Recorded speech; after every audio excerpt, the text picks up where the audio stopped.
Okay guys, jom kita main filter Demon Slayer pula. Jom kita tengok macam mana filter ni function kan.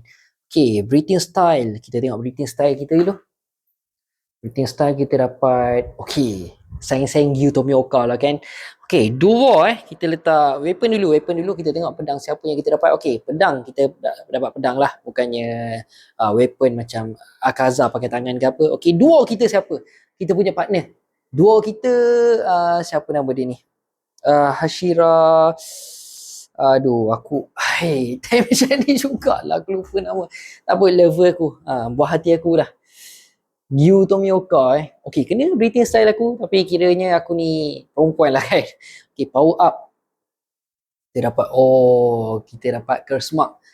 Okay, most powerful, did you survive? Okay, kita tengok die saving you, siapa yang terkorban untuk selamatkan kita. Okay, anak budak-budak si Shinobu tu lah. Okay, most powerful enemy. Kita tengok siapa yang kita lawan. Nakemi je. Okay, adakah kita akan survive? Aku rasa kita akan survive. Lantak kau lah.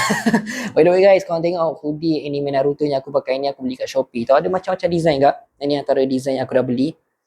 Design My Hero Academia, Uchiha Bodyguard, ada macam-macam design lagi, tapi aku letak kat bawah. Macam mana nak order dia sekarang kat Shopee yang aku ada letak dalam video. Ciao.